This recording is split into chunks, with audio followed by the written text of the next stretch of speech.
உண்மையிலேயே அந்த குறிப்பிட்ட ஒரு கட்டிட தொகுதியை அவர் சாவகச்சீர புதிதாக தொடங்குகின்ற பொழுது அதற்கு ஒரு தகுந்தொரு மின்படங்கள் அங்கேன் ராமநாதன் அதை வழங்குகின்ற பொழுது இவர் ராமநாதன் அர்ச்சுனா அவர்கள் அதை மறுத்திருந்தார். அதற்கான குரல் பதிவுகளும் தன்னிட்ட இருக்குன்னு அவர் சொல்லியிருந்தவர். டாக்டர் ராமநாதன் அர்ச்சுனா அவர்கள் பல முயற்சிகளை எடுத்துக்கொண்டிருந்தார் அங்கே செய்வதற்கு. அப்போ நான் அவரை தொடர்பு கொண்டிருந்தேன் என்னுடைய இணைப்பாளரோடாக. அவர் பேசினார் என்னுடன். நாங்கள் அந்த இதில் ஆப்ரேட் பண்ணினால் பேஷண்ட்ஸ் உயிருக்கு நாங்கள் இது உத்தரவாதம் சொல்லிடலாது, அதனால நாங்கள் அங்கே போக மாட்டோம், நாங்கள் அதை ஃபங்க்ஷன் பண்ண மாட்டோம். நான் நம்பினேன் டாக்டர் அர்ச்சுனா அவர்கள் அந்த கட்டிடத்தை ஆரம்பிப்பது ஒரு நல்லெண்ணத்தில் அது நீண்ட காலமாக இயங்காமல் இருக்கிறது, இயக்கிறதுக்காக ஒரு இல்லாத தேவையில்லை நான் ஒரு அப்படி இப்படின்னு சொன்னார். ஓகே, நான் சொன்னேன் டாக்டர் நான் உங்களோட ஆர்கியூ பண்ண வரையில இது ரெக்கார்டிங் இருக்குதா, அவர்கிட்ட ரெக்கார்டிங் இருக்கிற மாதிரி என்ன டைம் ரெக்கார்டிங் இருக்கு.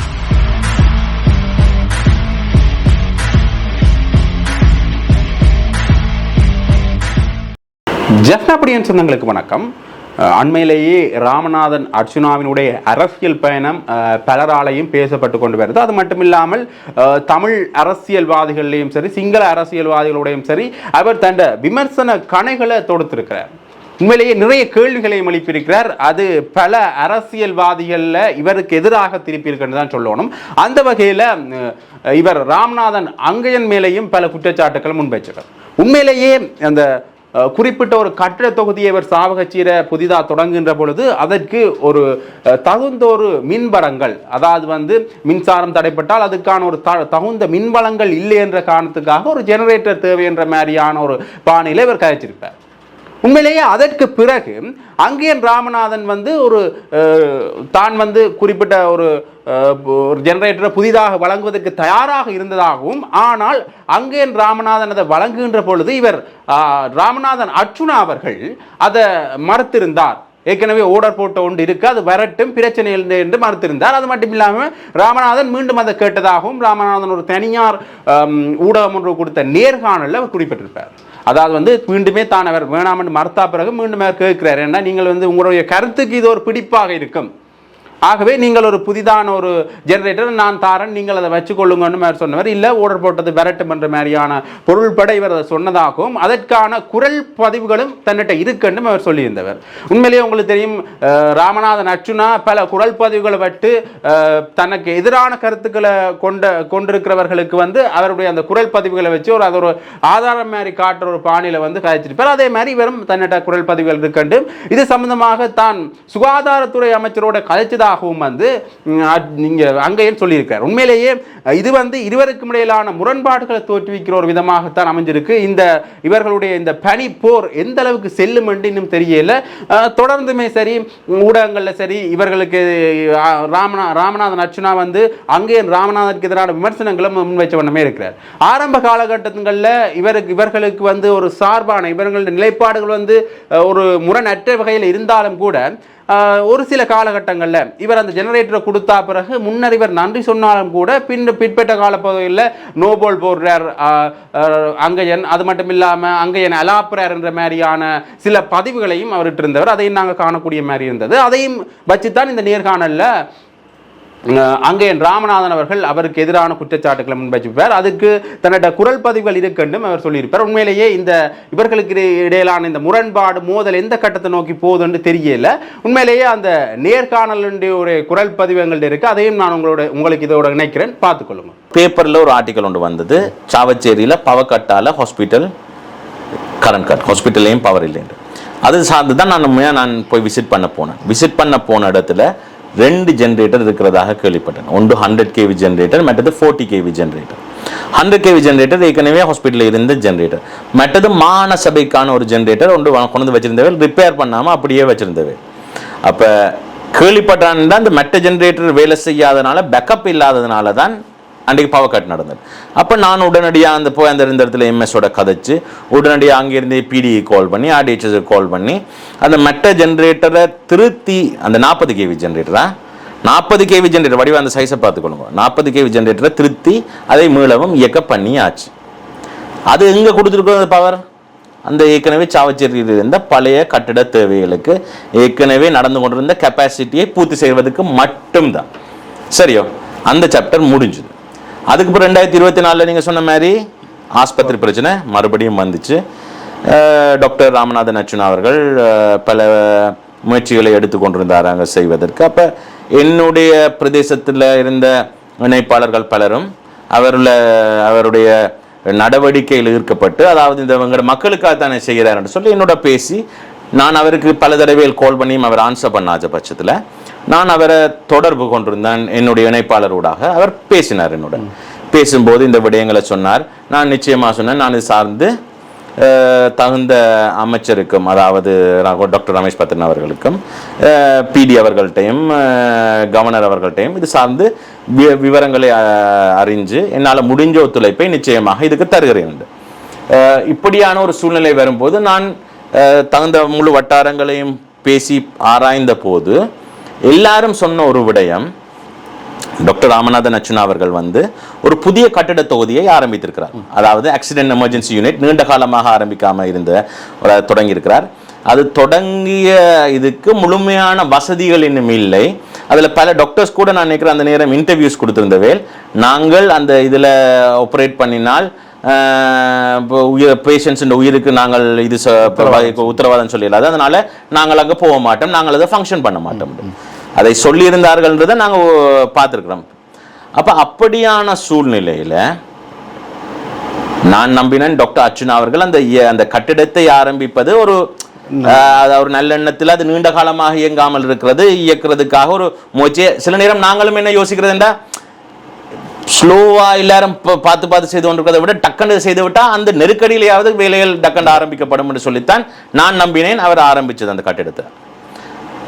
அப்படி இருக்கும்போது நான் இந்த டாக்டர்ஸ் ஏன் வராயினம் என்று சொல்லி ஒரு காரணத்தை சொல்லும் போது, ஜென்ரேட்டர் தான் இல்லை என்று பிரச்சனையா என்று அறியும் போது, ஓகே 400 kV ஜென்ரேட்டர் ஆர்டர் பண்ணி இருக்குது, இன்னும் வர்றதுக்கு நாட்கள் ஆகும்னு சொன்னார்கள்.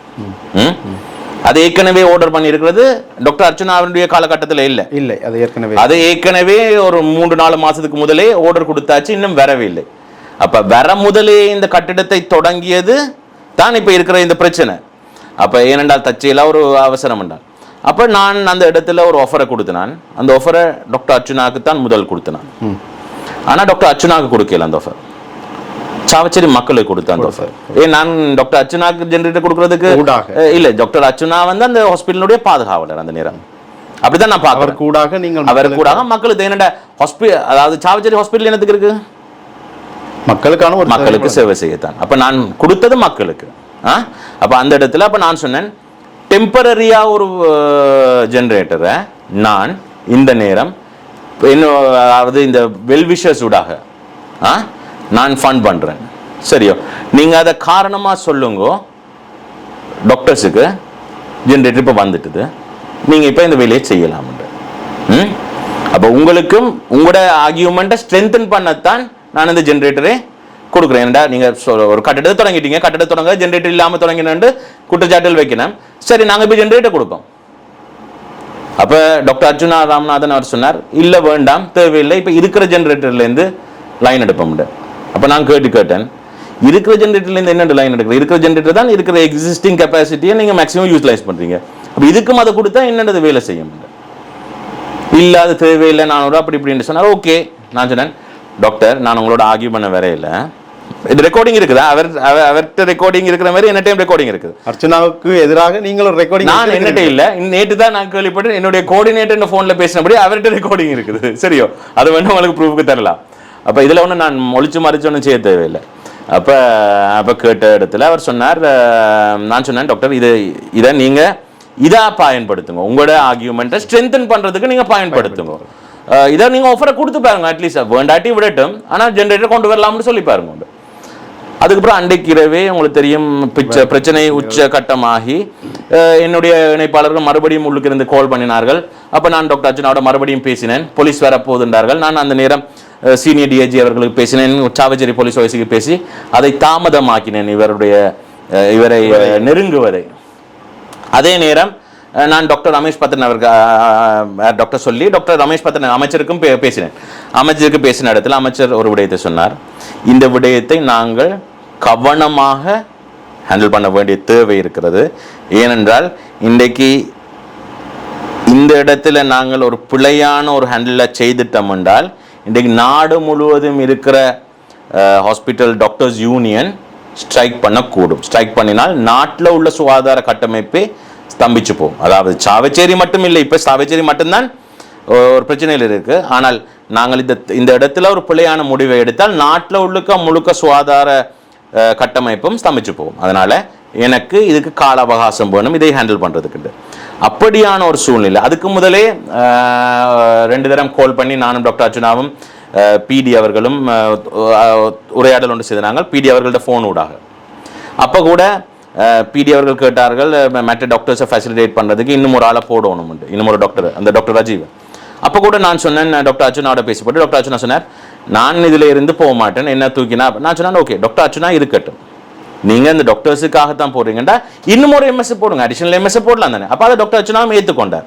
அப்போ நான் அவருடைய இருப்பு அவரை பாதுகாக்கிறதுக்கான வேலை திட்டத்தை முன்னிலிருந்து நான் அவரோட பேசி செய்து கொண்டு வந்தேன். நான் அதுக்கான ரெக்கார்டிங்களும் இருக்குதா. இப்படியான ஒரு சூழ்நிலையில் டாக்டர் அர்ச்சுனா உங்களுக்கு தெரியும் கொழும்புக்கு போக வேண்டிய லீவ் எடுத்துட்டு கொழும்புக்கு போயிட்டார். அதுக்கு பிறகு என்னோட தொடர்பு இல்லை. இப்படியான ஒரு சூழ்நிலையில் எனக்கு புதுசாக ஹாஸ்பிட்டல் அட்மினிஸ்ட்ரேஷன் மாறிட்டுது. அதுக்கு பிறகு மெடிக்கல் ஹெல்த் மினிஸ்ட்ரியிலேருந்து கால் பண்ணிச்சுன்னா நீங்கள் கொடுத்த அந்த உத்தரவாத அந்த என்ன உறுதிமொழி வாக்குறுதி டாக்டர் அர்ச்சுனாக்கா சாவச்சேரி மக்களுக்காண்டு கட்டிச்சுனா நான் சாவச்சேரி மக்களுக்கு. அப்போ அதன் அடிப்படையில் அந்த ஜென்ரேட்டர் தாரீங்களாண்டு. அப்போ நான் அந்த ஜென்ரேட்டரையும் அந்த இடத்துல சொன்னதன்படி நான் சாவச்சேரி மக்களுக்கு தானே கொடுத்தேன். யாருக்கும் கொடுக்க அதை நான் ஒரு உடனடியாகவே ஒரு ரெண்ட்டுக்கு எடுத்து ஒரு ஜென்ரேட்டரை அதுக்கு காசு பே பண்ணி ஏற்படுத்தி கொடுத்தேன். கொடுத்த உடனே வந்த முதல் Facebook message doctor Archuna Ramanathan நான் எடுத்த முயற்சி முதல் வெற்றி என்று சொன்னார். தான் எடுத்த முயற்சிக்கு முதல் வெற்றி. சரி கிரெடிட் போகட்டும், அவர் முதல் வேண்டாம்னு சொன்னார். அதன் ரெக்கார்டிங் என்கிட்ட இருக்கு. கிரெடிட் எடுத்தார், பிரச்சனை இல்லை. ஏன் யார் குத்தினாலும் அரிசியானா சரி, அதுக்கும் நன்றி சொன்னார். எனக்கு திடீர்னு அடுத்த நாள் நோ போல் சொன்னார், திடீர்னு அடுத்த நாள் அலாப்பின் என்று சொன்னார். எனக்கு என்ன அதுக்கான அர்த்தமே என்னன்னு தெரியவில்லை. அதற்கு பிறகு தொடர்ச்சியாக விமர்சனங்கள், அதான் விமர்சனங்கள் மட்டும்தான். அதையும் தாண்டி சாவச்சேரி கைதடி பிரதேசத்தில் சுகாதார நிலைமை குறித்து சுகாதார அமைச்சர் வந்திருந்தார். சுகாதார அமைச்சருடன் நானும் சென்றிருந்து அந்த கைதடி கூட்டத்தில் சென்றிருந்தேன். கைதடி கூட்டத்தில் எதை பொது வழியில் கதைக்கணும் எது தனி வழியில் கதைக்கணும் என்ற ஒரு அளவுக்கு அரசியல் நாகரிகம் எனக்கு தெரியும், பொது நாகரிகம் தெரியும். சிலர் நாகரிகம் தெரியாமல் பேசுகிறாங்களா, அதை அதுக்கு நான் விமர்சனம் வைக்க வரையில. அப்போ சில விஷயத்தை நேரடியாக டாக்டர் ரமேஷ் பத்திரன் அவர்களுக்கு டாக்டர் அர்ச்சுனாவுடைய பிரச்சனை, அவர் உங்களோட மக்களுக்காக என்ன செய்ய முயற்சி செய்தார், என்ன இடத்துல அவருக்கு நெருக்கடிகள் வந்ததுன்ற விடயத்தை அவருக்கு தனிப்பட்ட ரீதியில் சொல்ல வேண்டியதை சொல்லியிருக்கு. அதை நான் பொது வழியில் சாவச்சேரி ஹாஸ்பிட்டலுடைய பிரச்சனை சார்ந்து முதலில் பேசியவன் நான் தான். அதுவும் அதனுடைய வீடியோ ஃபேஸ்புக்கில் இருக்க வேண்டாம் போய் பாருங்க. ஆனால் அது ஆங்கிலத்தில் பேசியிருந்தேன். அவர் சொல்லி அதுக்கு உடனே டாக்டர் அர்ச்சுனா அதுக்குள்ள இருந்தே மெசேஜ் போட்டார் நான் பேசவே இல்லை என்று. சரி இதெல்லாம் முடிஞ்சிருக்க அவர் நான் பேசவே இல்லை என்று சொன்னார்கள்.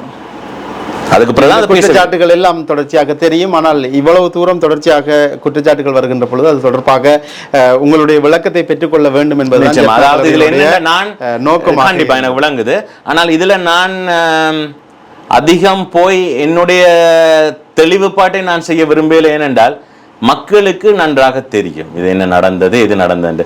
சிலர் இன்றைக்கு ஒரு நிலைமை நாளைக்கு ஒரு நிலைமை நாளண்டைக்கு ஒரு நிலைமை என்று சொல்லிக்கொண்டு மாறிக்கொண்டிருக்கிறதையும் மக்கள் அறிவார்கள். அப்போ அதுக்கு நாங்கள் விமர்சனங்களுக்கு பதில் சொல்லிக்கொண்டு அல்லது காரணமற்ற விமர்சனங்களுக்கு பதில் சொல்லிக் கொண்டிருக்கிறது என்றால் எங்களுக்கும் அவர்களுக்குமான வித்தியாசம் இல்லை.